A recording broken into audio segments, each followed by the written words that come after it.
Today, I had a conversation with a woman that I dearly love who related to me how her older sister um, has very strong political opinions, particularly regarding Donald Trump. And I think it's not uncommon that people have very strong reactions to the man, some very negative and some extremely positive. It's a marvel.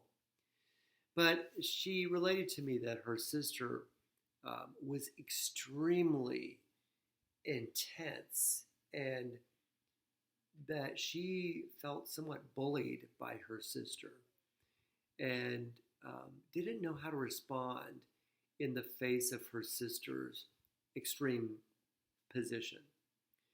Now, I think part of what we're dealing with is particularly a spirit of the age where people feel intent on being right about certain issues and promoting their position at all cost. What I found though is that, as I was reminded recently, there's one thing you cannot change, and that is a mind that's made up.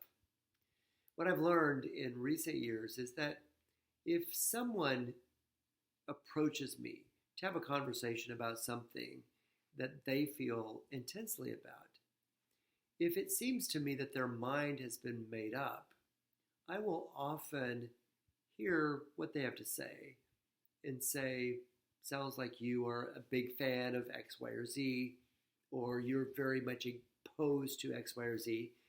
And sometimes I'll say something like, I guess you and I see it differently.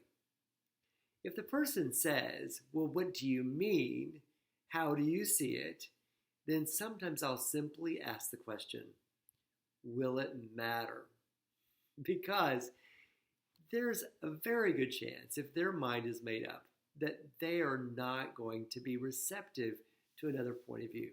By the same token, if my mind is made up, there's very little likelihood that what they have to share with me will sway me from my position.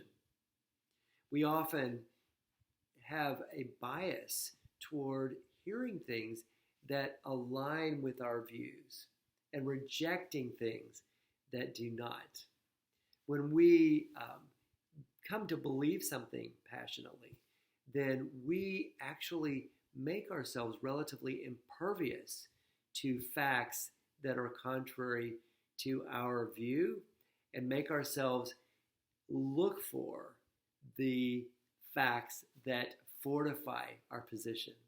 It's really an amazing phenomenon that every human on the planet is subject to.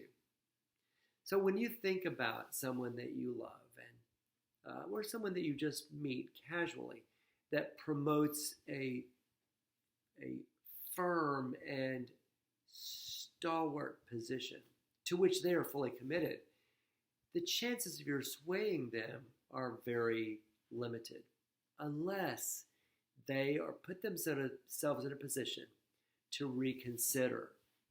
If they're not in that willing place of thoughtful consideration, you're probably wasting your breath. And you can simply say, I think we see this very differently.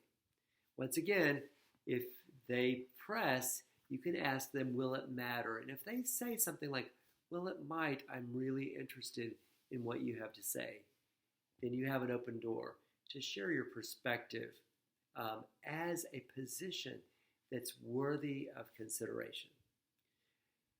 Whether each of you shift a little or a lot from your position would be a really great thing if there could be a little bit of understanding, or if at least the two of you can acknowledge that both positions are tenable even though they are opposed.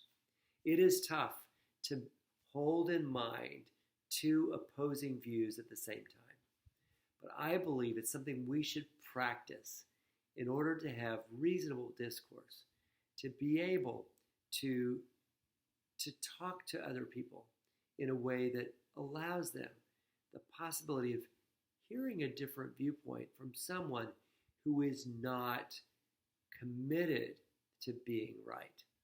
If we can give up our need to be right and simply be thoughtful humans, seeking for truth in the midst of a lot of chaos, we might make a little progress. In all your conversations, I pray that you will be open to a different perspective, to consider it and let it sink in and soak in it before making a judgment, before deciding, yes, this is right, or no, it's wrong.